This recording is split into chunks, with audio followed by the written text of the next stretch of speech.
ተነስተን ተመልካቾች ብራንድ ስፖርት በ30 ሚኒትስ ኢትዮጵያ ተጀምሯል። አብሮነታችሁ ከኛ ጋር እንዲሆን ጋብዛለሁ። አሉላ ፍሬው አማረ የፕሮግራሙ ዋና አዘጋጅና አቅራቢ ነኝ። በርከት ያሉ ጉዳዮችን በፕሮግራማችን ላይ ተደራሽ እናደርጋለን። ቀዳሚው የሚሆነው እንግዲህ የሀገራችንን ጉዳይ እንቃኛለን። በተለይ በሳምንቱ አጋማሽ የአርባ ምንጭ ከተማና የመቀሌ ሰባ እንደርታ ጨዋታ ላይ ሞቲቬሽኑ ማን ያዘዋል?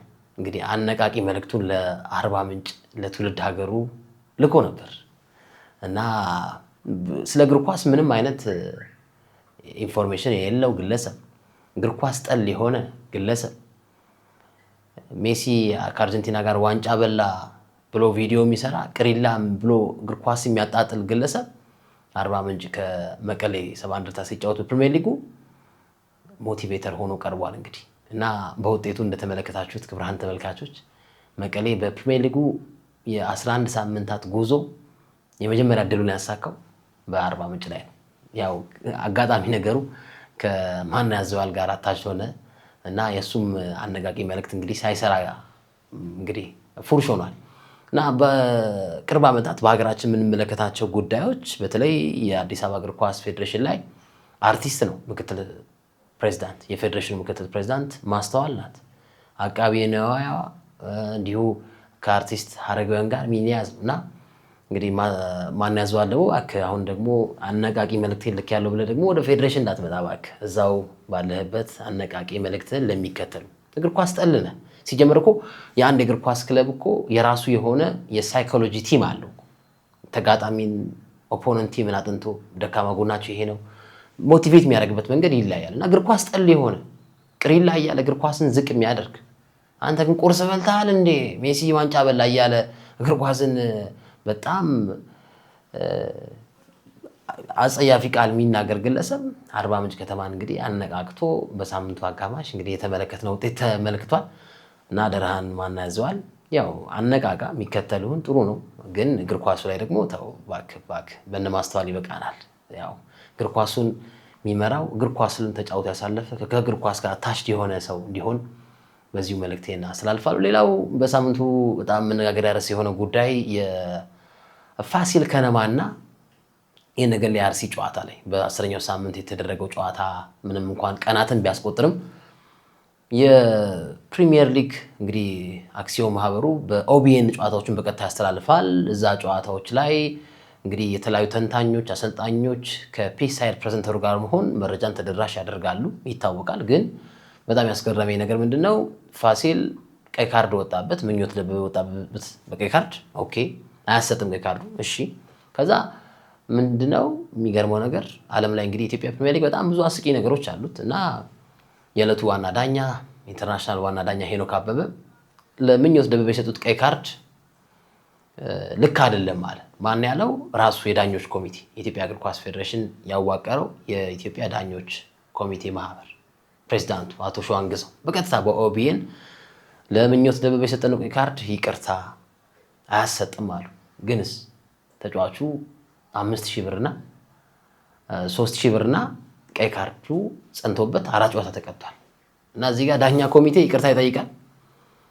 ዋናው የዳኞችን የሚያንቀሳቅስ ዳኞችን የሚመድብ ከዛ ደግሞ እሺ ይነሳል ተብሎ ሲጠበቅ የምኞት ደበበ ቀይ ካርድ ጭራሽ ፋሲል 5000 ብር ተጫዋቹ 3000 ብር እና 4 ጨዋታ ተቀጥቷል። እና ይቅርታውና ቅጣቱ እኩል ጸንቷል። እና ይሄ በሳምንቱ እንግዲህ አነጋጋሪ ከሆኑ ነገሮች መካከል የሚጠቀስ ነው ብዬ አስባለሁ። እና በነገራችን ላይ ታውቃላችሁ ብዙ ጊዜ አንስቼዋለሁ የኢትዮጵያ ፕሪሚየር ሊግ በጣም ነው የሚለየው። ታውቃላችሁ በጣም ነው። ሰው አንበስ ብላችሁ ዋንጫ ልትሸልሙ ትችላላችሁ ሬር ቢሆንም ኬዙ። ለምሳሌ ኤ እና ቢ የተባለው ክለብ በነጥብ እኩል ቢሆን ኤ እና ቢ ያለው ክለብ በነጥብ እኩል ቢሆን ብዙ ባገባ እኩል ቢሆን እርስ በርስ ባላቸው ግንኙነቶች ኤ እና ቢ ክለቦች እኩል አቻ ቢያስመዘግቡ ትንሽ ጎል ቢያስተናግዱ አምስተኛው መስፈርት በህጉ መሰረት በፕሪሚየር ሊግ አክሲዮን ህግ መሰረት ሰው አንበስ ተብሎ የዘንድሮ ዓመት የፕሪሚየር ሊግ አሸናፊ ኤ ነው ቢ ነው ይባላል።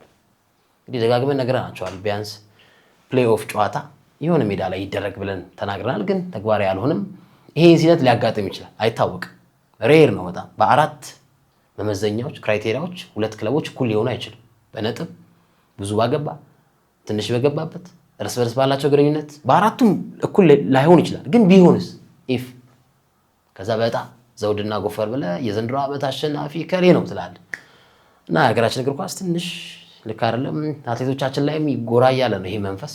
ቪዛ የተከለከሉ አትሌቶች በጣም በዝተዋል። ልክ እንደ ኢትዮጵያ ወንዶች ብሔራዊ ቡድን ትዝ ካላቸው ኢትዮጵያ ብሔራዊ ቡድን ወደ አሜሪካ ጉዞ ሲያደርግ ተመልካቾች ቪዛ ያለው እየተመረጠ ነው። እረፍት ላይ ነበሩ ተጫዋቾች እከሌ ቪዛ ያለው አሜሪካ እከሌ ያለው እየተባለ እየተደዋወሉ ነው ሞልተው የሄዱት ወደ አሜሪካ ማለት ነው በወንዶች እግር ኳስ እና ሴት አሁን ደግሞ ይሄ መንፈስ ጎራልና ወዴት ወደ አትሌቲክሱ ላይም በዋናነት በአሜሪካ ፍሎሪዳ የሚደረገው የዓለም አቋራጭ ውድድር ሊጀምር ቀናቶች ብቻ ቀርተውታል። ግን ቪዛ ደግሞ ከየትም ወፍ የለም። በእግር ኳሱ ይጠፋሉ፣ በአትሌቲክሱ ይጠፋሉ እና የመጨረሻ አማራጭ ወይ ስራ አስፈጻሚ ሊሮጥ ይችላል። አላውቅም።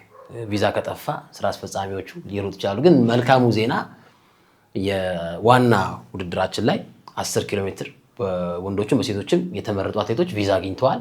ልክ እንደ እግር ኳሱ ግን አሁን በታዳጊዎች እስኪ ቪዛ ያለው አሜሪካ እየተባለ ነው። ካልሆነ ቪዛ ካልተሰጠ ስራ አስፈጻሚዎቹ እንግዲህ ሊሮጡ ይችላሉ፣ አይታወቅም። ታዳጊ ነን ብለው ልክ የኢትዮጵያ ብሔራዊ ቡድን አንዴ ጨዋታ ሲጫወት እንደሆነው አሰልጣኙ ተጫዋቹ እንደገባው ማለት ነው እና በሀገራችን ስፖርት በተለይ ወደ አሜሪካ ወደ ተለያዩ አውሮፓ ሀገራት ስፖርትን ኢትዮጵያን ወክሎ የሚሄዱ ግለሰቦች ይጠፋሉ እና በዚህ ምክንያት ነው እና በነገራችን ላይ ክቡራን ተመልካቾች አንድ ሰው አሜሪካ ኤምባሲ ሲገባ ቢያንስ ከ30 ሺህ ብር በላይ ያወጣል፣ ኮስት ያደርጋል። ቢሳካለትም ባይሳካለትም ለኤምባሲው ለኮቴ ማለት እና ሁለቴ ነው የገቡት አትሌቶቿ። ሁለቴም ሲገቡ ሲከለከሉ እያንዳንዱ አትሌት 30 ከዛ በላይ ያወጣል። ይሄ ሲመታ እንግዲህ ከፍ ይላል። ባለፈው እንደሰማነው የ4 ዓመቱ ባለፈው የአትሌቲክስ ፌዴሬሽን ልክ ይሄ በጀት ሲወጣ ይፋ ሲደረግ ለለቅሶ፣ ለበዓል መዋያ፣ ለቅብር ማስፈጸሚያ፣ ለተለያዩ ነገሮች ብቻ ከ2 ሚሊዮን ብር በላይ ወጥቷል። የባለፈው የአትሌቲክስ ፌዴሬሽን በጀቱ መጨረሻ ላይ የወጣው ሲመረምር ሲታይ ማለት ነው እና ለቀብር ማስፈጸሚያ፣ ለመጽሐፍ ምረቃ፣ ለበዓል መዋያ፣ ለወሊድ ምናምን ተብሎ አጠቃላይ ከ2 ሚሊዮን ብር በላይ ወጪ ተደርጓል። ይሄ እነ ደራርቱ በሚመሩበት ወቅት የነበረ ኢንሲደንት ነው እና አሁንም በተለይ በዚህ በአሜሪካ ጉዞ ምክንያት አትሌቶቻችን እና አሰልጣኞች ወደ አሜሪካ ኤምባሲ ጎራ ብለው ይሳካላቸው ማይሳካላቸው ኮስት ተደርጓል። 30 ምናምን ሺህ ብር ከዛ በላይ እና ከባድ ነው። ግን ደግሞ ትራምፕ ደግሞ አዲስ ያወጣው ህግ እኛም እንደምንሰማቸው አንዳንድ አሜሪካ የጠፉ የስፖርት ቤተሰቦች ወደ ኢትዮጵያ ለመምጣት እያኮበኮቡ ነው የሚል ነገርም ሰምተናል። ኤኒዌይ ግን በኢትዮጵያ ስፖርት ላይ በአሜሪካ በካናዳ የሚጠፉ ግለሰቦች ተበራክተዋል። በዚህ የተነሳ በፍሎሪዳ የሚደረገው የዓለም የሀገር አቋራጭ ውድድር የምንፈልጋቸውን አትሌቶች እየላክን አይደለም። በእርግጥ በዋናዎቹ ግን አግኝተዋል ቪዛ፣ ሌሎቹ ላይ ግን ከባድ ጥያቄ አምጥተዋል። ይሄ እንግዲህ ክሪቲካሊ መታየት ያለበት ነገር ነው ብዬ አስባለሁ። ራሱ ፌዴሬሽኑም ጋዜጠኞችን ሲልክ አሁን ማይቀር ጋዜጠኛ እያለ ነው። የወለደ ልጅ ያለው ይላል ጋዜጠኛ ራሱ ሲመርጥ፣ መኪና ያለው እዚህ የሆነ ነገር ጥሪት ነገር ያለው እያለ ነው። ክራይቴሪያ ራሱ አሁን የውጭ ሀገር ኳስ የሚዘግቡም አይዘግቡም፣ ስለ አትሌቲክስ የሚዘግብም አይዘግብም። አሁን ወደ አሜሪካ ሲኬድ እንዴት ነው አለው ገንዘብ ትዳር አለው ነው የፌዴሬሽኑ መለኪያ። ይሄ ትንሽ ውዝግብን አስነስቷል። ኤኒዌይ ሀገራችን ከፍ እንድትል እንፈልጋለን። በየትኛውም ውድድር ላይ እንድትሳተፍ ባንዲራችን ከፍ እንዲል ምኞታችን ነው። ወደ ውጭ ጉዳዮች እናልፋለን። እንደተመለከታችሁት በሳምንቱ ከአርሰናል ደጋፊዎች ጋር እርቅ ፈጽመናል። ያው አንዳንድ ኤቲካል ያልሆኑ ነገሮችን አድርጌ ነበር ጨዋታን በቀጥታ በምናስተላልፍበት ሰዓት ላይ እና እርቅ ተፈጽሟል። የሚወዱኝ አርሰናል ደጋፊዎች እንዳሉ አውቃለሁ። አሁንም ከእርቁ በኋላም ይሄን ማለት አልነበረብኝም ያልኩት፣ ይሄንን ቃላት መጠቀም አልነበረብኝም የሚል ሀሳብን አቀብቤ ነበር እና ብዙ ቲክቶከሮች ደውለውልኛል፣ ጎስትን ጨምሮ እነ ስኖቤክ እነ ሙሌ መብራቱ ደውለውልኛል። በአርሰናል በኩል እንደዚህ ኢንፎርማቲቭ የሆኑ ቲክቶከሮች ደውለውልኛል። ግን በጣም ልቤን የገዛው የአንድ የቲክቶከር መልእክት በጣም ለሁሉም አስተማሪ ነው ብዬ አስባለሁ። አይ ቲንክ ዳጊ ይመስለኛል ስሙ። አንድ ጊዜ ተገናኝተናል በአካል ሰላምታ ከሩቅ ተለዋውጠናል እና እስኪ ይህን ቪዲዮ ልጋብዛችሁ እና እንመለሳለን። በጣም አስተማሪ ነው ለሁላችንም። ቃል በቃል የተናገረው የአርሰናል ደጋፊ ነው። የአርሰናል ማሊያ አድርጎ ነው ሀሳቡን የገለጸው። ከዮኮሬሽ አለ ቃል በቃል ከዮኮሬሽ አሉላ ይቀርበኛል ወንድሜ ነው አለ እና ይሄ ለሁሉም አስተማሪ ነው።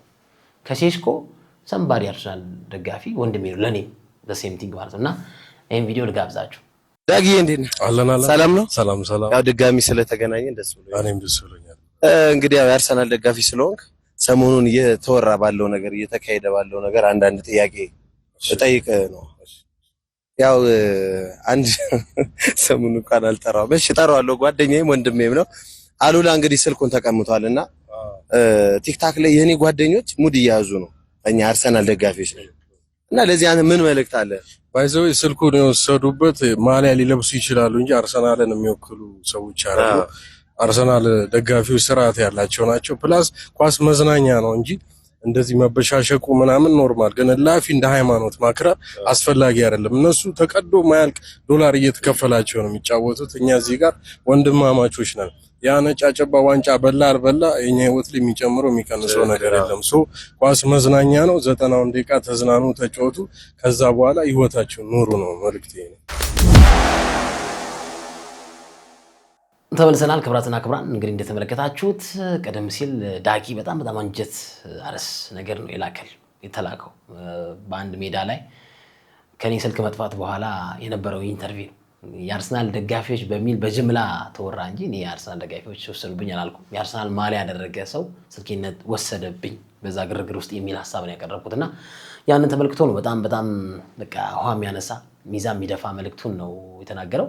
ሌላው ግን ማለት ቲክቶክ ፕላትፎርም ነው ይታወቃል። ኦብቪየስሊ ጥያቄ የለውም። መረጃን ተደራሽ የምናደርግበት ለጥሩ ጎን የምንጠቀምበት ፕላትፎርም ነው ብዬ አስባለሁ። በዛ ልክ ደግሞ ሰዎች አጸያፊ ቃላትን ሌሎች ነገር ተግባራትን ሲያደርጉ ትመለከታላችሁ፣ ድጋፎችን ሲያሰባስቡ ትመለከታላችሁና በቅርቡ በስር የተወሰዱ ቲክቶከሮች አሉ በመልካም ጎን ከማይጠቀሙ ግለሰቦች ውስጥ ይጠቀሳሉ። ግን አንዳንድ ደግሞ ህፃናትን አሁን ገና ራዕይ ያላቸው አሁን ይሄ ቀጣዩ ምጋብዛችሁ ቪዲዮ ደግሞ በጣም ህፃን ልጅ ነው እና ህፃን ልጅ ነው ስለኔ ነው እንግዲህ ተጠንቶ የተሰጠው እና አሁን ለምሳሌ አንድ አልበም ሲጠናቀቅ እንዴት ነው በቃ ድካሜ በጣም ለፍቻለሁ አይደል የሚለው የአልበሙ ባለቤት ብዙ አቀናባሪዎች የለፉበት ናቸው፣ ብዙ ገጣሚዎች የተሳተፉበት ናቸው ይላል አይደል። እና አሁን የኛው ቪዲዮ እውነት ለመናገር ክብራን ተመልካቾች ቢያንስ የኔን ቪዲዮ ከ50 በላይ ቪዲዮ አይቶ የተቀናበረ ቪዲዮ ከ50 በላይ እና የሚያቀርበው ልጅ ህፃን ልጅ ነው። በጣም ህፃን ልጅ በጣም ህፃን ልጅ ኦልሞስት እኔ ወይ ሁለተኛ ክፍል ወይ ሶስተኛ ክፍል ነው በል እየተባለ ነው የሚለው እና እንደዚህ አይነት ወላጆች ልክ አይደላችሁ እንዴ። አካባቢ ሳይንስ ማስጠናት ባለበት ሰዓት ስለኔ ቪዲዮ ልጅን ትገራለህ እንዴ? ኖ ይሄ ልክ አይደል። ኤ አፕል ቢ ባናና ማለት በሚገባ ሰዓት አሉላ ሲዲ ስፖርት ላይ ተናገረ፣ አሉላ ይሄን ከሌላ እንደዚህ ተናገረ እያልክ ልጅን እንደዚህ ገና ካሁኑ በዲጂታል ሚዲያ ማወክ እና እውነት ለመናገር በጣም ይሄ ቪዲዮ በጋብዛችሁ ቪዲዮ ቢያንስ በትንሹ ላለማካበድ ክብራን ተመልካቾች ከ5 ቀን በላይ የፈጀበት ቪዲዮ ይሄን እያንዳንዱ ቪዲዮ ኦልሞስት ከ40 በላይ ነው የተጠቀመው የኔን ቪዲዮ ከ40 በላይ እያንዳንዱ ቃላት ስክት እንዲልና እስኪ ተከታትለን እንመለስ። እኔ እኮ አሁን ይሄን ቪዲዮ የትምህርት ሚኒስቴሩ ብርሃኑ ነጋ ቢያየው እርግጠኛ ነኝ የልጁን ትምህርት ቤት አፈላልጎ የሆነ እርምጃ ይወስዳል ብዬ አስባለሁ እና እንመልከተው እስቲ።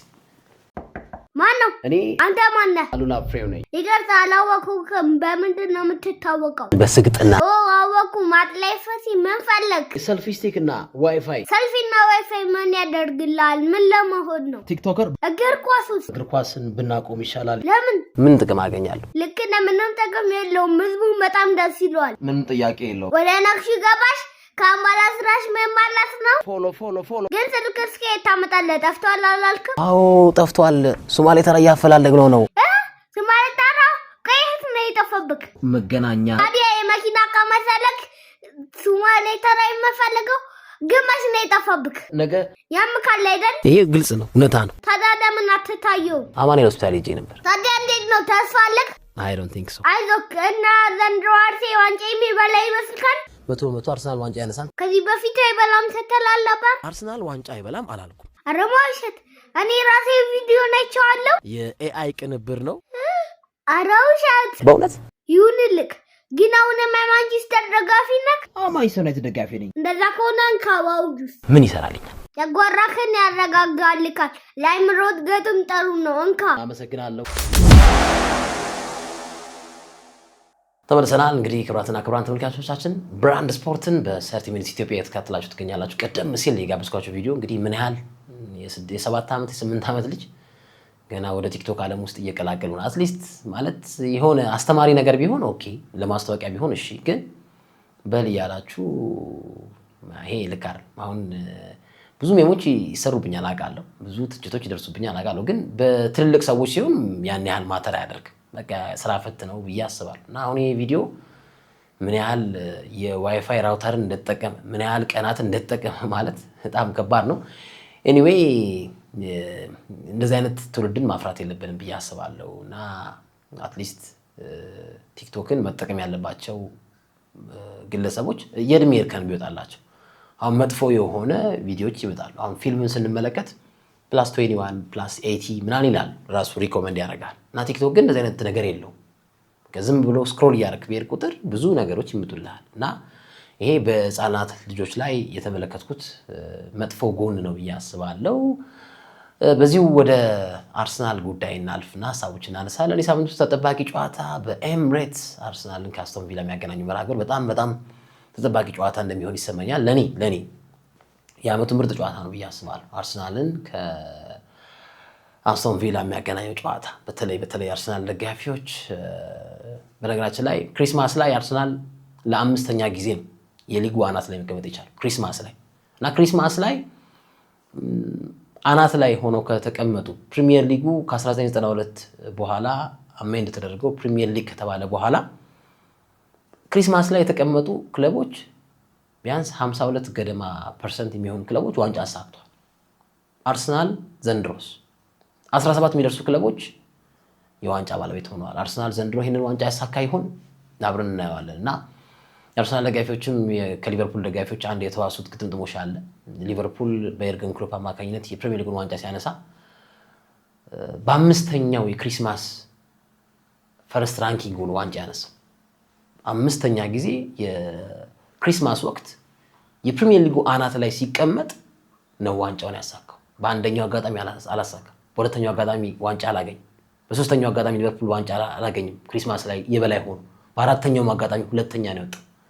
ፋይናሊ ግን በአምስተኛው የክሪስማስ ላይ የሊጉ አናት ላይ ሲቀመጥ ዋንጫውን አሳክቷል። አርሰናልስ ዘንድሮ አምስተኛ ላይ ደርሷል። በፕሪሚየር ሊጉ ታሪክ አርሰናል የገና ሰሞን ላይ ቶፕ ሆኖ ቁንጮ ሆኖ ሌሎቹን ቁልቁል ሲያይ ለአምስተኛ ጊዜ ዘንድሮ። ስለዚህ ልክ እንደ ሊቨርፑል አምስተኛው ሰዓት ላይ እንገኛለን። ሊቨርፑል የሚያነሳው በዛ ሰዓት ነው፣ እኛም እናነሳለን የሚሉ አርሰናል ደጋፊዎችን ተመልክቻለሁ።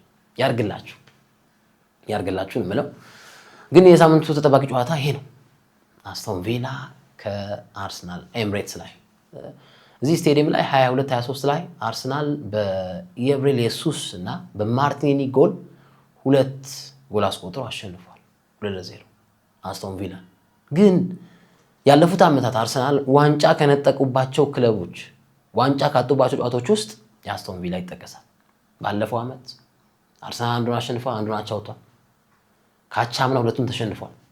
ዘንድሮ አሸንፉታል ባለቀ ደቂቃ ጎል አስቆጥረው እና እኔ ኡናይ ኤምሬ ይመቹኛል። ሆነን ለመናገር ቆፍጣና አሰልጣኝ ናቸው። ለኡናይ ኤምሬ የተቻኮለው የአርሰናል ውሳኔ ለአርቴታ የተሰጠው ትዕግስት ለኡናይ ኤምሬ ቢሰጥ ከዚህ በላይ ዋንጫ ያገኛሉ የሚል እምነት አለኝ። እንደኔ ኦፒኒየን አርቴታም ጥሩ አሰልጣኝ ነው፣ ግን የዋንጫ ጣዕምን ኡናይ ኤምሬ አሁን የዩሮፓ ሊግ ስፔሻሊስት የሚባለው አሰልጣኝ ናቸው። ዋንጫዎችን ያሳክተዋል፣ ያውቃሉ ስለ ዋንጫ ጣዕም አገኛኘት፣ ልምድ አላቸው። ጫናው ምንም ቦዘራ ያደርጋቸው። ይሄ ነው ኦፒኒየን እና የማክሰኞ የምሽት የ5 ሰዓት ከሩብ ጨዋታ ትልቅ ተርኒንግ ፖይንት ውጤት ነው ብዬ አስባለሁ። በመጀመሪያው ጨዋታ ተናገሩ እሳቸው በኮንፊደንስ ጨዋታው ከተጠናቀቀ በኋላ በፖስት ማች ኢንተርቪያቸው ገብርኤል ማጋሌዥም እያለ ዊሊያም ሳሊባም እያለ አርሰናልን ማግኘት ፈልጋለሁ አሉ። ከድሉ በኋላ ከ2-1 ድል በኋላ ባለቀ ደቂቃ ነው ጎል ያስቆጠሩት 2-1 ያሸነፉበት ጨዋታ እና እዚህኛው የማክሰኞ መርሃ ግብር ላይ አርሰናል ተጫዋቾቹን ከጉዳት ያገኛል። ሳሊባም አለ፣ ኦዲጋርድም አለ፣ ማጋሌዥም አለ። ስለዚህ ቆንጆ ጨዋታ ሪቬንጅ ጌም ለአርሰናል። ለአስቶን ቪላ ደግሞ የኡናይ ኤምሬን ቃል የማስጠበቂያ የኡናይ ኤምሬን ብቃት የምናይበት ጨዋታ ይሆናል ብዬ አስባለሁ። እና ዘንድሮ ለፕሪሚየር ሊጉ ታይትል ኮንቴንደር ጨዋታ የምጠብቀው መርሃ ግብር ይሄ ነው። እንደኔ ስመለከተው አስቶን ቪላ ከአርሰናል የሚያደርጉት ጨዋታ በጣም ቆንጆ መርሃ ግብር ይሆናል። አይ ቲንክ በዚህ ዕለት ዩናይትድ ከወልቭስ እና አርሰናል ከአስቶን ቪላ የሚያደርጉት ጨዋታ በኩል ሰዓት አሁንም የፕሪሚየር ሊጉን እንግዲህ የፕሮግራም አውጪ የሁለቱ ክለቦች ደጋፊዎች ይወቅሳሉ ብዬ አስባለሁ። ወቀሳ ያቀርባሉ። በዘንድሮ ዓመት አርሰናልም ማንቸስተርም እኩል ሰዓት ሲጫወቱ ተመልክተናል። አይ ቲንክ ሁለት አጋጣሚ ይሄ ሶስተኛ ማንቸስተር ሰንደርላንድን ሲገጥም እኩል ሰዓት ነበር ከአርሰናል ጋር። ማንቸስተር ዩናይትድ ከኖቲንግሃም ፎረስት ጋር አቻ ሲወጣ አርሰናልን መርሃ ግብር እኩል ነበር። ዘንድሮ ለሶስተኛ ጊዜ ማለት እና ከባድ ማለት የሁለቱ ክለቦች ደጋፊዎች የእርስ በርስ ጨዋታዎችን ሲተያዩ ደስ ይላል። አሁን አርሰናል ከብራይተን ሲጫወት የማንቸስተር ዩናይትድ ደጋፊ ጨዋታውን ተመልክቷል። ማንቸስተር ዩናይትድ ከኒውካስትል ጨዋታውን ሲጫወት የአርሰናል ደጋፊ ይመለከታል። ለቃላት መወራወሩ ለመፎጋገሩ አሁን በዚህ ዕለት ግን ለሶስተኛ ጊዜ በአመቱ ሁለቱ ክለቦች የሚያደርጉት ጨዋታ እኩል ሰዓት ላይ 5 ሰዓት ከሩብ ለሚደረግ መርሃ ግብር ይሆናል። እንደ ባለሙያ እኔ አሁን የማንቸስተር ዩናይትድ ደጋፊ ነኝ ብያለሁ። እንደ ባለሙያ ግን የማየው ጨዋታ አርሰናል ከአስቶን ቪላ ጥያቄ የለም። ማንቸስተር ዩናይትድ ማከብረው መወደው ክለብ ቢሆን ግን ያሸንፋል ብዬም ስለማምን ወልቭስ ከወልቭስ ያልነጠቀ ነጥብ የለም። ማንም ሁሉም የሚወስድበት ቡድን። ስለዚህ ከዛ አኳያ ነው ይህንን ጨዋታ መለከተው። በጣም ግሩም መርሃ ግብርን እንመለከታለን ብዬ አስባለሁ። የምሽት 5 ሰዓት ከሩብ ጨዋታ ሰዓቱ ቢሸሽም ገፋ ቢልም ግን ብዙዎች በጉጉት የሚጠብቁት ጨዋታ አልደርስ አለኝ ሰዓቱ ብለው የሚጠብቁት መርሃ ግብር ይሆናል ብዬ አስባለሁ። በሁለቱም ክለቦች መካከል ኢቭን አስቶን ቪላ ለዋንጫ የሚጫወተው ጥያቄ የለውም። ያለው ስኳድ ያለው እቅድ ግብ ለዋንጫ ባይሆንም ግን ፕሪሚየር ሊጉ ሲጀምር የአስቶን ቪላ እቅድ ለዋንጫ አይሆንም። ኦብቪየስሊ ጥያቄ የለው። አርሰናል ነው ለዋንጫ እቅድ ያለው፣ ሊቨርፑል ነው ለዋንጫ እቅድ ያለው። የአስቶን ቪላ እቅድ ግን ቻምፒዮንስ ሊግ መግባት የሆነ ነገር አድርጌ ለመጨረስ የሚል ሀሳብ የነበረው ግን ቀስ እያለም ቢሆን እንደ ኤሊ የተነሳው የኡናይ ኤምሬ ስብስብ መጀመሪያ ላይ ሁሉም ሊሰናበቱ ነበር እኮ። መጀመሪያ ላይ ስንብት የመጀመሪያዎቹ ሳምንታት በቪላ ፓርክም በተለያዩ ስቴዲየሞች የሚያደርጓቸው ጨዋታዎች የውጤት ማጣት ቀውስ ውስጥ ገብተው ነበር ጨዋታውን ሲያደርጉ የነበሩት። ግን አሁንስ ተነስተዋል። አሁን ከፍ ብለዋል እና አሁን በስኳድ ደረጃ የአስቶን ቪላን እና የአርሰናልን ስኳድ አናነጻጽረው። ግን የአስቶን ቪላ ቡድን የውኔ ቲም ነው። በጣም የውኔ ቲም ነው። ሰሞነኛ አቋማቸው ጥሩ የሆኑ እንደነ ሮጀርስ የመሳሰሉ መሀል ላይ ያሉት የነ ካማራ ሚና በጣም አስደናቂ ይሆናል ብዬ አስባለሁ እና አስጨራሽ ትግል ያደርጋል ብዬ አስባለሁ። ግን ደግሞ አስቶን ቪላ ደግሞ ገጥሞ የመጣቸው ክለቦች አሉ። አሁን ዊኬንድ ላይ የገጠመው ክለብ ሌላ የለንደን ክለብ ነው የገጠመው። በሳምንቱ ከቼልሲ ጋር የነበረው የፕሪሚየር ሊግ ጨዋታ ዊኬንድ ላይ ነው ማለት ታይቶነበት ትልልቅ ሁለት ጨዋታዎችን አስተናገድ አስቶን ቪላ እና ለዛ ነው በምሽቱ ጨዋታ እኔ አስቶን ቪላ ሊፈተን ይችላል የነበረውን አላር በቃ ይሄ አሟጦ ኢነርጂውን ጨርሶ የመጣ ቡድን እንዳይሆን ስጋት አለ። አሁን ከስኳድ ዴፕዝ አኳያ አርሰናል ይሄ እንዲያጋጥመው ማንም አይጠብቅም። ማለት ስኳዱ በጣም በእያንዳንዱ ቦታ ላይ ሪዘርቭ ተጫዋቾች አሉት። ብራይተን ነው ገጥሞ የመጣው አርሰናል። አስቶን ቪላ ደግሞ ቼልሲ ነው ገጥሞ የመጣው እና አንዳንዴ ብዙ ጊዜ የትንንሽ ክለቦች እና ትልልቅ ክለቦች የሚለዩበት ሰዓት ይሄ ሰዓት ፌስቲቭ ፔሪድ በክሪስማስ እና በኒው ይር መሃል የሚደረጉ ጨዋታዎች ታይት ቀን ናቸው እና ስኳዳቸው ጥልቅ ያልሆኑ ክለቦች ነጥቦችን ሉዝ የሚያደርጉበት፣ ስኳዳቸው ለአፍሪካ ዋንጫ ተጫዋቾች የሚልኩ ክለቦች ድሎችን ከሳምንት እንደሚያደርጉት ድል አይደግሙም ድላቸው እና በየ3 ቀን በየ2 ቀን በየ3 ቀን ልዩነት መጫወት ማለት ሪዘርቭ ቡድን ይጠይቃል እና የአርሰናል ቡድን ለዛ ኬፓብል ውጤቱ ምንም ይሁን ምን ግን ከዚህ አኳያ አድቫንቴጅ ነው አለ። አርሰናል ከብራይተን ጋር ተጫውቷል። ከዛ ማክሰኞ ይጫወታል። ቼልሲን ገጥሞ ነው የመጣው አስቶን ቪላ። በዛ ቀን ውስጥ ሁለት ትልልቅ ክለቦች አሁን ቼልሲም ለቻምፒዮንስ ሊግም የሚጫወት ቡድን በዚህ ሰዓት ነጥቦችን እያባከነ ስለሆነ እና በጣም የምሽቱ ጨዋታ በጣም ተጠባቂ ይሆናል። የቪላና የአርሰናል ጨዋታ በጣም ቆንጆ መርሃ ግብርን እንመለከትበታለን ብዬ አስባለሁ። ዩናይትድ ላይ እንግዲህ የዩናይትድ ጉዳይ ከባድ ማንቸስተር ዩናይትድ እና ውጤቱ በተፈለገው መንገድ እየሄደ አይደለም። ተከላካይ ክፍሉ በጣም እያፈሰሰ ነው ማንቸስተር ዩናይትድ የተከላካይ ስፍራ። ይሄ ጨዋታ መንገድ ሎጂካሊ ማንቸስተርም ተገበረው፣ ጄኖዋም ተገበረው፣ ባርሴሎናም ተከበረው። የ3-4-2 የጨዋታ መንገድ አንደኛ ጥቅሙ ቡድንህ ጎል እንዳያስተናግድ የጨዋታ ፊሎሶፊው። ግን ለዚህ ጨዋታ ፊሎሶፊ የሚሆነኝ ተጫዋች አለኝ ወይ የሚለው ነገር ዋናው ነገር ነው ብዬ አስባለሁ። የ3-4-2 የጨዋታ መንገድን ስትከተል ቼልሲ በአሰልጣኝ አንቶኒዮ ኮንቴ ዋንጫ አንስቷል። አዝፔሊኩዌታ፣ አሎንሶ፣ ድጋሚ ሞሰስ፣ ማቲች፣ ካንቴ ከፊት ለፊት ሆኖ ኤዲን ሃዛርድ፣ ፔድሮ፣ ዲያጎ ኮስታ በዚህ ጨዋታ መንገድ ጎል የሚያስተናግድ ብዙ አልነበር። ማንቸስተር ዩናይትድስ በዘንድሮ ዓመት ጎል የሚያስተናግድ ቡድን ሆኗል፣ ጥያቄ የለው። በጣም ጎሎች የሚቆጠሩበት ክለብ ሆኗል። የጨዋታ መንገድህ ምን ፕሮቫይድ አደረገል? ምን ዴሊቨር አደረገል? አሁን በዓለም ላይ የተለያዩ ጨዋታ መንገዶች አሉ። 4-3-3፣ 4-4-2፣ 3-4-2-1 እያንዳንዱ ፎርሜሽን የራሱ ዊክነስ እና ፖዚቲቭ ጎን አለው እና የማንቸስተር ዩናይትድ የሮበን አሞሪም የጨዋታ መንገድ ተከላካዩ ጠጣር ነው ይሄ ፊሎሶፊ። ግን ማንቸስተር ዩናይትድ ግን ጎሎችን የሚያስተናግድ ቡድን ተመልከቱ እስኪ። በበርንማውዝ ጨዋታ 4 ጎል ገባበት፣ በአስቶን ቪላ ጨዋታ 2 ጎል ገባበት፣ 6 ጎል የኒውካስትልን ጨዋታ ሳይጨምር ይህ ቀረጻ እስከተከናወነበት ሰዓት ድረስ ማለት ነው።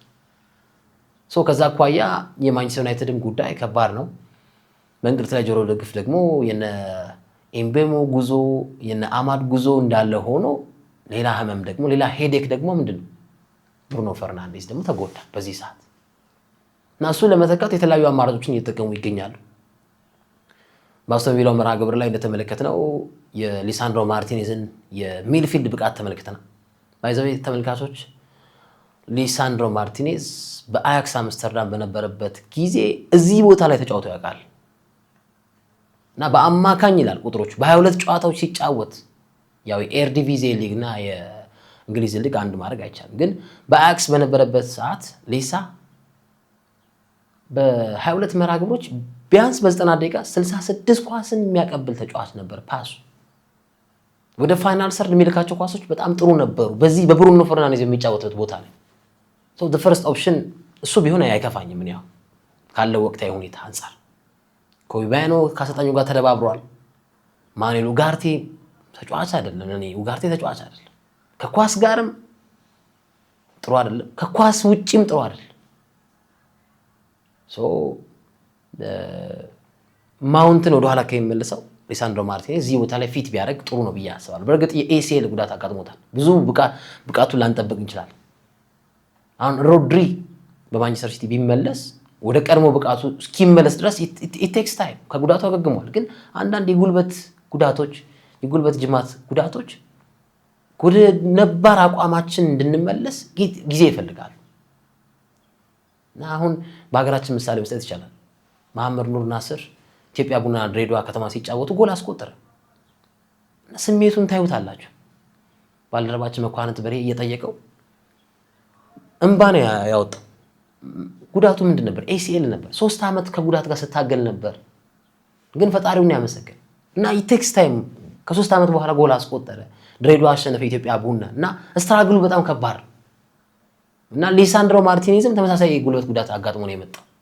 እዚህ ቦታ ላይ ቢሰለፍም የቀደመው ሊሳንድሮ ማርቲኔዝ ልንመለከትበት የምንችልበት ጊዜ ሊፈጅ ይችላል። ግን ስቲል ካለው የማንቸስተር ዩናይትድ ስኳድ ይሻላል። የፍሌቸር ልጅ ከሚገባ ኮቢ ማይኖ ከሚጫወት ማኑኤል ኡጋርቴ ከሚሰለፍ ሊሳንድሮ ማርቲኔዝ ያለው ወኔ ያለው ብቃት በአስቶን ቪላ ጨዋታ ላይ ከረፍት በኋላ ስንመለከት ያሳየውን ብቃት ይሻላል ብለን እናስባለን። እና ብሩኖ ፈርናንዴዝ ባይዘዌ በንጭንጭ ውስጥም ሆኖ በጭቅጭቅ ውስጥም ሆኖ በማንቸስተር ዩናይትድ ቁጥሩ ከፍተኛ ነው አይደለም። በማንቸስተር ዩናይትድ በፕሪሚየር ሊግ ውስጥ ካሉ ተጫዋቾች ውስጥ ከፍተኛ ቁጥር አለው። ቻንስ ክሬት በማድረግ ሾት በማድረግ ቢልድ አፕ ሾቶችን በመፈጸም በሶስቱም ቁጥሮች ሲደመር ከላይ ነው። ሳካ አይበልጠውም፣ ፎደን አይበልጠውም፣ ኤምቦሞ አይበልጠውም፣ ማንም አይበልጠውም። በዘንድሮ ዓመት በ2024-25 ብሩኖ ፈርናንዴዝ በተሰለፈባቸው ጨዋታዎች ሾት በማድረግ ቻንስ ክሬት በማድረግ የቢልድ አፕ በቅብብል የሚደረጉ ኳሶችን ሾት እንዲደረጉ በማድረግ ከላይ ነው። this is very impressive ለማንቸስተር ዩናይትድ አይተኬ ነው ብለዋል። እንደውም እኮ ካስታውሳችሁ ተመልካቾች ከስፖርቲንግ ሊዝበን የሩበን አሞሪም ስም ከማንቸስተር ዩናይትድ ጋር ሲያያዝ በዚህ ጨዋታ መንገድ ውስጥ የ10 ቁጥር ሚና የለም፣ ብሩኖ ፈርናንዴዝ ቦታህን ፈልግ ተብሏል እኮ እውነት ለመናገር ካስታውሳችሁ። ግን ብሩኖም ጥሩ ያልሆነባቸው ጨዋታዎችም አሉ፣ ግን ጥሩ ነው። እና የማንቸስተር ዩናይትድ ችግር ምንድነው? ቀድሞ ጎል የሚያስቆጥር ቡድን ነው። ቀድሞ ጎል ያስቆጥራል። በሊጉ በተደረጉ ጨዋታዎች ማንቸስተር ዩናይትድ በ17 ሳምንታት ውስጥ በ11ዱ ቀድሞ ጎል አስቆጥሮ ነው ድሮ ያደርገው ወይ ሉዝ የሚያደርገው። እና ለዚህ ምክንያት የተጠቀመው ምንድነው? የመጨረሻ ሀሳብ የማደርገው ዩናይትድ በመራባቸው መርሃ ግብሮች ላይ ለምሳሌ ቶተንሃምን መራ፣ ፋይናል ውጤቱ አቻ። ኖቲንግሃምን መራ፣ ፋይናል ውጤቱ ምንድነው? አቻ። በርንማውዝን መራ፣ ፋይናል ውጤቱ አቻ ነው። ዌስትሃምን መራ፣ መጨረሻ ውጤቱ በአቻ ተደመደመ። እና ሲመራ ይላል ኦፕታ ማንቸስተር ዩናይትድ ሲመራ የማንቸስተር ዩናይትድ ተጫዋቾች ኳስ የሚቀባበሉበት አኩሬሲ በጣም ዝቅተኛ ነው። ዩናይትድ 2-1 እየመራ አንድ ቡድን ወይ 1-0 እየመራ የማንቸስተር ዩናይትድ የቡድን ተጫዋቾች የሚቀባበሉት ኳስ አኩሬት የሚሆነው ከ4.4 በላይ አይሆንም፣ ወይ ከ5 ቅብብሎች በላይ አይዘልቅም አቬሬጅ። ብሩኖ ለማውንት፣ ማውንት ለካስሜሮ፣ ካስሜሮ ለኢምቤሞ፣ ኢምቤሞ ለኩኛ፣ አምስተኛው ኳስ ይበላሻል እንደማለት ነው። ይሄ በማንቸስተር ዩናይትድ እየመራ ውጤት የሚያጣባቸው ሉዝ የሚያደርግባቸው ጨዋታዎች ላይ አንዱ ፋክተር ነው። በዚህ ነገር ቼልሲ፣ ማንቸስተር ሲቲ ቲማቸው እየመራ የተጫዋቾቻቸው ኮንፊደንስ ሃይ ነው። እንደውም ይሄኛውን ሳምንት ሳይጨምር ሲቲ እና ቼልሲ ቲማቸው እየመራ ኳስን አቀዝቅዘው የሚቀባበሉት የኳስ ፍሰት በጣም ጥሩ ነው እና ቼልሲና ሲቲ ኳስ የሚበላሽባቸው ከ10ኛው ኳስ በኋላ ነው ይላል። እንደውም አሁን የቼልሲ ተጫዋቾች እየመራ ነው ቲማቸው ይቀባበላሉ፣ አንደኛው ለአንደኛው 11ኛው ላይ ሊበላሽ ይችላል ኳሱ። ማንቸስተር ዩናይትድ ላይስ ዩናይትድ እየመራ ይቀባበላሉ ኳስ፣ ከ4 ኳስ በኋላ ኳሱ ይበላሽና ጎል ይቆጠራል ወይ አደገኛ ሙከራ ይሞከርባቸዋል። this critically በኮቴሽን መቀመጥ ያለበት በሩበን አሞሪም ስር እና አሰልጣኙ አንዳንዴ እኔ የሚሰጣቸው አስተያየቶች ኤሪክ ቴናጋዊ የሆኑብኝ። ለምሳሌ ተጫዋቾችን ዲፌንድ የሚያደርጉበት መንገድ ሌኒ የሮ ማንቸስተር ዩናይትድ በዘንድሮ ዓመት ላጣቸው ነጥቦች ተጠያቂው ተጫዋቾች እሱ፣ ማኑኤል ኡጋርቴ፣ ፓትሪክ ዶርጉ፣ ዲያጎ ዳሎ። እነዚህን ተጫዋቾች ዲፌንድ ማድረግ ባለበት ሰዓት ዲፌንድ አድርግ። ግን ተደጋጋሚ ስህተቶች ሲሰሩ ዋይ ኖት ለምን ተጠያቂ ያው ልክ እንደ ኡጋርቴ እና የዩናይትድ እና ኤምቤሞ እስከሚመጡ ድረስ ከዝውውር በፊት ኩኛና ማውንት ላይ ዲፔንድ የሚሆን ይመስለኛል። ኩኛና እነሱም እንዳይጎዱበት። ማውንት ከረጅም ጊዜ በኋላ ማንቸስተር ዩናይትድ ክሪስታል ፓላስን ባሸነፈበት ጨዋታ ነው 90 ደቂቃ የጨረሰው ማውንት ፊት መስመር ላይ እና ኩኛ ማውንት አሁን ጥሩ ነገር አላቸው። ቤንጃሚን ሼሽኮ ወደ ጎል አስቆጣሪነት መመለስ አለበት። ከጉዳቱ ገግሟል። ግን ኮንቨርዥን ሬቱስ ቻንስ ክሬት የሚደረጉ ኳሶችንስ ኮንቨርት ያደርጋል ወደ ጎል አልተመለከትም። በአስተን ቪላ ጨዋታ ቢያንስ 1 ጎል ማስቆጠር ይገባው ነበር። እንደወጣበት ሂሳብ እንደ አርቢ ሌፕዚጉ ሼሽኮነቱ ያንን እየተመለከትን አይደል። ተውት፣ የኮሪደሩ ነገር ተውት። የማንቸስተር ዩናይትድም የኮሪደር ተጫዋቾች መፍረስ ነው ያለባቸው። ልክ እንደ ኢትዮጵያዊ ኮሪደር ልማት በጣም ዲያጎ ዶርጉ አይደለም። ለዚህ ፍልስፍና ቀደም ገልጫዋል። ይሄ ፍልስፍና ቲሙ ሲጠቃ 5 ተከላካይ ነው የሚሆነው፣ ጥጥር ነው የሚለው ጎል እንዳይቆጠረብህ የሚያደርግ ፍልስፍና እና በአጠቃላይ ዊንግ ባክ ላይ ትልቅ ስራ መሰራት አለበት። ከዛ ደግሞ ብሩኖ ፈርናንዴዝን ማን ይተካዋል? አሁናዊ ጉዳይ የኮነር ጋላገር ጉዳይ 35 ሚሊዮን ተለጥፎበታል። አትሌቲኮ ማድሪዶች 35 ሚሊዮን፣ ዩናይትድ ደግሞ ሎን ዝውውር ነው የሚፈልገው፣ ፐርማነንት ዲል አይፈልግም። ኔቬዝን ከሳውዲ አረቢያ መምጣት ፍላጎት አላቸው። ኤንድሪክ ወደ ሊዮን አቅንቷል። በዚህ ውስጥ ናቸው እንግዲህ ዩናይትድ እና የዘንድሮ ዓመት ግቡ። አሁንም ሌላ ነሐሴ ሊጠበቅ ነው። አሁንም ሌላ ውድድር ዓመት ካለንደር ሊጠበቅ ነው። አሁን ጣራው እየታደሰ ነው ከሰማችሁ። ጣራው ትንሽ ዝናብ ምናምን ያፈሳል ነበር፣ ያው ሲቀለድበት ነበር አይደል? እና ጣራው እየተጠገነ ነው ምናምን። የማንቸስተር ዩናይትድ ቲሙ መጠገን አለበት። እነ ዶርጉ እዚህ ቡድን ላይ ዲዘርቭ አያደርጉም። እነ ሌኒየሮ ለዚህ ቡድን በቂ አይደሉም። ማኑኤል ኡጋርቴ ዲዘርቭ አያደርግም። ማሊያ የማንቸስተር ዩናይትድ ማሊያ መልበስ የለበትም። አሜንድመንት ያስፈልገዋል፣ ሪሼፍል ያስፈልገዋል። አሁን ሊቨርፑል እኮ ያሁን ጨዋታ ተሸንፎ እኮ መጣ እኮ እንደዚህ አርኔ ስሎት ምናምን ግጭቱ ሳላ ምናምን ተጋጋላል፣ ግንስ መጣ። አሁን ቀጣይ ደግሞ ከአርሰናል የሚያደርገው መርሃ ግብር አለ በቅርብ ሳምንት ውስጥ። ይሄ ራሱ ሌላ ተጠባቂ መርሃ ግብር ውጤቱን ማጥበብ የሚችልበት ሰዓት ላይ ደርሷል። ለማንቸስተር ዩናይትድ በኤቨርተን፣ በዌስትሃም፣ በበርንማውስ፣ በኖቲንግሃም፣ በቶትንሃም፣ በፉልሃም ያባከናቸው ነጥቦች በጣም እጅግ ቶክሲክ በጣም እና በቀጣይ ሳምንት ሌሎች ፕሮግራሞችን ላይ ደግሞ ሀሳቦችን እናነሳለን። የዛሬውን ፕሮግራም ልላችሁት በጣም እጅግ አድርጌ ተስፋ አደርጋለሁ። ብራንድ ስፖርት በ30 ሚኒትስ ኢትዮጵያ እንግዲህ ከሀገር ውስጥ እስከ ውጪ በርከት ያሉ ጉዳዮች እንዳስሷል። እንመለሳለን። በቀጣይ ሳምንት ሌሎች ጉዳዮች እንዳስሳለን። ለነበረን ቆይታ እጅግ አድርገን እናመሰግናለን። የ30 ሚኒትስ ኢትዮጵያ ሌሎች የዚህ መሰናዶቹንም ደግሞ ተመልከቱ። ልክ ስፖርቱን ላይክ እንደምታደርጉት ብራንድ የሆኑ ፕሮግራሞች አሉን። ላይክ ሼር ይደረግ። እንወዳችኋለን። አሉላ ፍሬው ነበርኩኝ።